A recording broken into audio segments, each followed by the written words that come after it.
Profe, disculpa, ¿podría repetir lo que estaba diciendo de que la ley del precio único no indica qué? Ok, ya vamos a comenzar por ahí. Ok, Ok, gracias, gracias. Laila. Estamos delante del problema de fijar el tipo de cambio. Tipo de cambio se puede fijar en función de la paridad del poder adquisitivo, en función de la tasa de interés, en función de la balanza comercial o en función del respaldo monetario que pueda tener la moneda. Respaldo monetario, ya lo estuvimos viendo la semana pasada. O sea, de eso se trata. O sea, ¿qué tiene el Banco Central del país para respaldar su moneda? Tiene oro, tiene yenes, tiene libra esterlina, tiene euros, tiene dólares, tiene oro. Ok.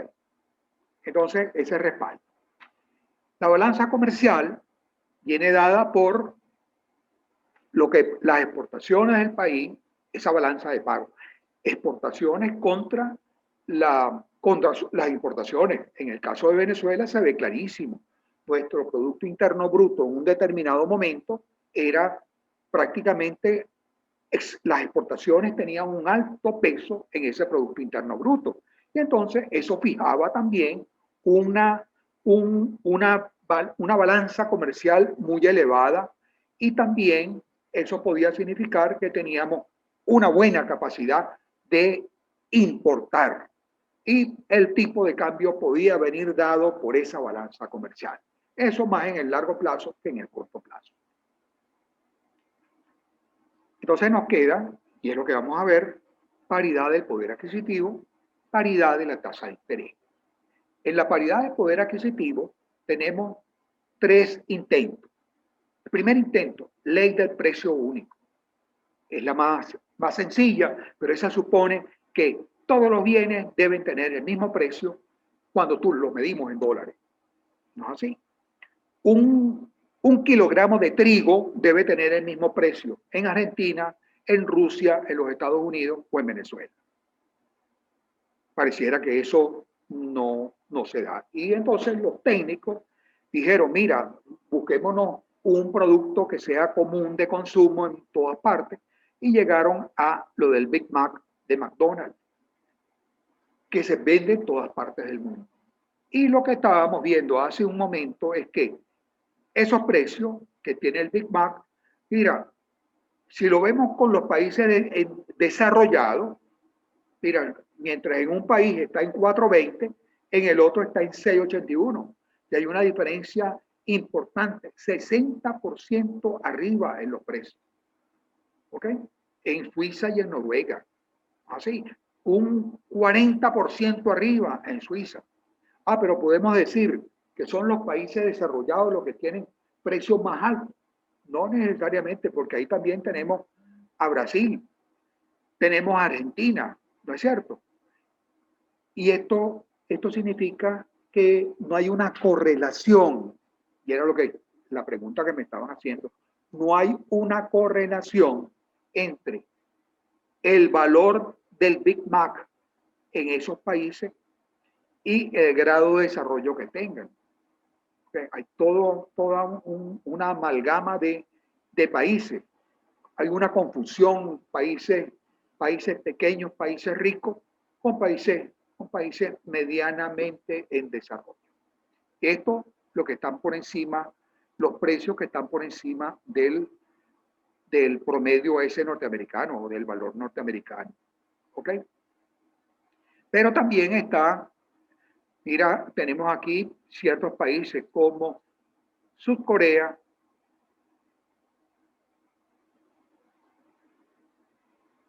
Reino Unido, Britain, que tenemos acá, confundidos con China, confundidos con Rusia, con México, con Egipto. Porque no existe un pronunciamiento que nos diga la ley del precio único nos dice tal cosa. Pareciera que no necesariamente es verdad. No es un instrumento. Lo que quiero decir, ley del precio único no es un instrumento fiable para la fijación del tipo de cambio. ¿Con qué otra carta sacaron la gente estudiosa de esto? sacaron el nivel general de precio. Del precio único pasaron a la paridad absoluta del poder adquisitivo. ¿De acuerdo? Poder adquisitivo. Entonces, ¿qué supone esto? Según esta teoría, el tipo de cambio entre dos países, entre dos monedas, debe ser igual al cociente resultante de dividir los niveles generales de precio de ambos países. Entonces, la canasta del país A contra la canasta del país B, los precios. Ok. Eso tampoco llegó muy lejos. ¿Por qué? Porque los países tienen canastas distintas. ¿Ok? La canasta de un país como, pongamos por caso, los Estados Unidos, la canasta de consumo no es similar a la canasta de consumo de Venezuela. O la de Italia con Costa Rica, pongamos por caso. Y aún si hubiera productos comunes, hay muchos de esos productos que no tienen el mismo peso. ¿Ok? Por ejemplo, ellos pueden consumir maíz, pero el maíz aquí en este país es importante. En Italia a lo mejor pueden consumir vino, en Venezuela también, pero allá un almuerzo, una comida se realiza con esta bebida, lo que no sucede en todos nuestros lugares. ¿De acuerdo? Entonces, de esta paridad absoluta del poder adquisitivo, se pasa a la paridad relativa del poder adquisitivo, que se basa también en las canastas, ¿no? Así, los niveles generales de precios. Pero antes que los niveles generales de precios, se basa en esa variación, la variación de los niveles generales de precios de cada país. ¿Ok? Tasa de variación de cada país. De este modo, se tiene que las tasas de variación de los tipos de cambio deben fundamentarse en las tasas de inflación de los dos países considerados. Si estamos hablando Venezuela, Estados Unidos, debe establecerse el tipo de cambio en función de esa variación de la inflación en los Estados Unidos y la inflación en Venezuela. O la inflación en, vamos a llamarlo, Inglaterra o Reino Unido contra la inflación en Francia. X países, dos países que tengan un cierto Venezuela-Colombia, que tienen o Venezuela-Brasil, que tienen una frontera, que son países donde los precios de uno pudieran afectar los precios del otro. ¿De acuerdo? De acuerdo con esta teoría, que es la más importante, paridad relativa de poder adquisitivo, el tipo de cambio de la moneda más débil, la del país que observe la mayor inflación, debe crecer a un ritmo tal que compense la diferencia de las tasas de inflación entre las dos monedas, para de ese modo restaurar la paridad cambiaria. ¿Qué nos dice esto? En sencillas palabras, que el tipo de cambio debe moverse con la inflación. ¿Quién debe moverse más? El país más débil. Y en efecto, aquí lo estamos viendo, Venezuela y el dólar, Venezuela y los Estados Unidos. ¿Cómo se mueve? Cada día tenemos que entregar más bolívares para comprar un dólar. Y lo mismo ocurre en Argentina, ocurre en México y ocurre en los países, por ejemplo, los países latinoamericanos. Europa es otro asunto, ¿ok? Porque ya están más cerca los unos de los otros, no cerca en cuanto a lo físico, sino los grados de desarrollo están más cercanos en esos países. ¿De acuerdo? En términos matemáticos, ¿no es cierto? Si vamos a utilizar esta teoría para fijar el tipo de cambio, la cuestión funcionaría de la manera siguiente. El tipo de cambio del próximo año, vamos a llamarlo el año que vamos a obtener, tipo de cambio del año 1, va a ser igual al tipo de cambio que tenemos en este primer año, multiplicado por la diferencia porcentual diferencia porcentual de los precios del país A y los precios del país B. ¿Ok? Esto sería así.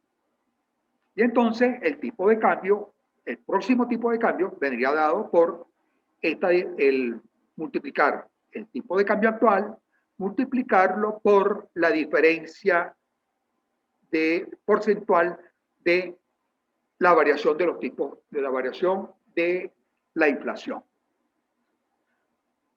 Por ejemplo, si en un país aumentó la inflación fue del 7% y en el otro país fue del 3%, la diferencia es 4%. Lo que nos dice es que el nuevo tipo de cambio, tiene que estar afectado en un 4%, hacia arriba o hacia abajo, dependiendo de cuál país, no es así, tuvo la mayor inflación. De eso se trata. ¿De acuerdo? Veamos un ejemplo. Ok, dicho también de otra manera, a los efectos prácticos del cálculo, primero debe hallarse la diferencia absoluta entre las dos tasas de inflación. Diferencia absoluta. Luego aplicar el porcentaje de variación resultante al tipo de cambio. El tercer paso, sumar el valor resultante tomando en consideración cuál de los países sufrió la mayor inflación. Aquí está paso a paso lo que tenemos que hacer cuando nos enfrentemos a un ejercicio de este tipo. ¿De acuerdo? Ejemplo 1. Supongamos que en marzo de 2020 el nivel general de precios del país A fue de 180.024. No tienen que anotar nada porque esto va a estar en la próxima lámina. 180.024. Mientras que en marzo de 2021 ese nivel general de precios subió a 198.026. Los bancos centrales o los institutos de estadística de los países registran los niveles generales de precios. Y entonces, mira, aquí tenemos los niveles generales de precios del mismo país para dos momentos distintos. 198 en el año 2021 contra 180 en el año 2020. Creció 18 y algo. ¿Es cierto? ¿Ok? En el país B, porque son por pares de países, estamos comparando Venezuela-Brasil, estamos comparando Uruguay-Argentina, estamos comparando Chile-Argentina, estamos comparando Chile-Perú, lo que fuera, ¿no? En el país B, el nivel general de precios para marzo fue de 290.000, marzo de 2020, en tanto que para marzo de 2021 fue de 302.000. Mira, nos subió de 290 a 302. ¿Ok? En marzo de 2020, el tipo de cambio entre ambos países era 5,2, 5,20 unidades de A por unidades de B. Se pide hallar el tipo de cambio que, de acuerdo con esta teoría, debería estar vigente entre ambos países para marzo de 2021 y de esta manera restablecer el equilibrio que deberían tener ambas economías. ¿Ok? Esto es un ejercicio tipo. ¿Ok? Veamos cómo lo resolvemos. Aquí tenemos los datos. Tenemos dos países, A y B, ¿no es cierto? Tenemos nivel general de precios del año 2020, nivel general de precios del año 2021, 198 contra 180, la variación de precios en el año, en ese año en el país A, lo cual nos dio 18.002. Y en el país B nos dio los 302 contra los 290, nos dio 11.000. Aquí creció este 18 con este 180 es el 10%, como lo están viendo, ¿no es cierto? En cambio que aquí hay un porcentaje supuestamente superior. ¿De acuerdo? Cálculo. Ya hallamos la diferencia absoluta. Así que estamos diciendo allá que es el primer paso. La diferencia absoluta entre las dos inflaciones, ocurría en esos países. ¿Qué porcentaje representa esa variación de precio? ¿Qué porcentaje? En el caso del país A, 10%. En el caso del país B, 4%. Y el tipo de cambio inicial en el año 2020 era de 5.20.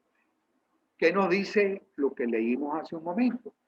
Que teníamos que multiplicar ese tipo de cambio inicial, tenía que multiplicarlo por la diferencia porcentual de las variaciones de la inflación. Veamos cómo lo hacemos. Tipo de cambio del año 2020 multiplicado por 1 más variación relativa, aquí nos falta el porcentaje, variación relativa de los precios de A menos variación relativa de los precios de B. Variación relativa este 10 y este 4. ¿De acuerdo?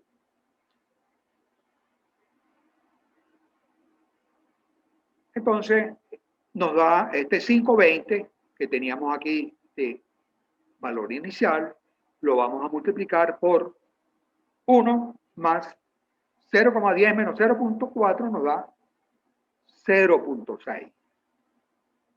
¿No es cierto? 0.6 no, 0,06.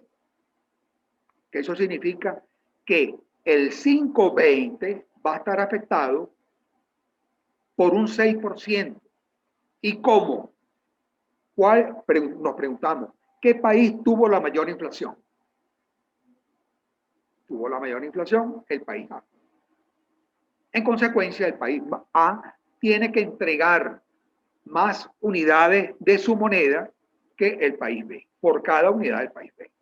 Entonces, vamos a pasar de 5.20, vamos a pasar a 5.51. Vamos a entregar más de A por cada unidad de B.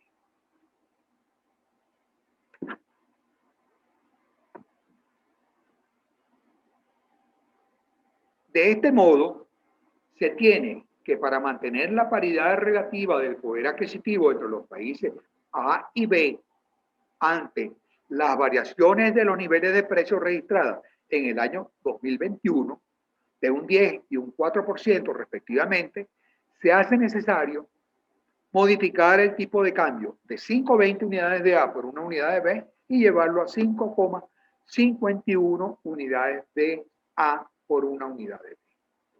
¿Ok? Es lo que hemos hecho.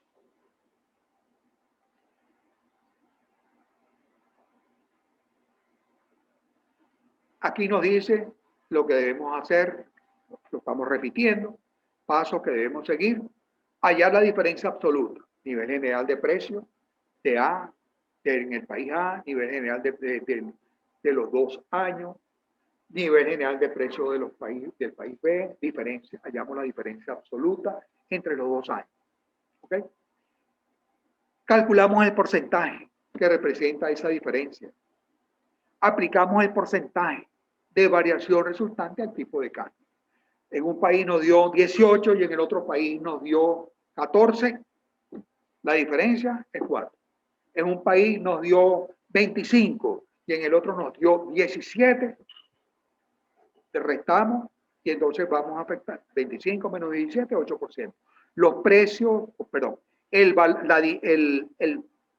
tipo de cambio se va a ver afectado en un 8%. Y lo importante es que vamos a sumar o a restar el valor resultante al tipo de cambio inicial, tomando en consideración cuál de los países sufrió la mayor inflación. ¿Quién sufrió mayor inflación? Ese es el que tiene, entonces a ese hay que sumarle esta diferencia. ¿De acuerdo?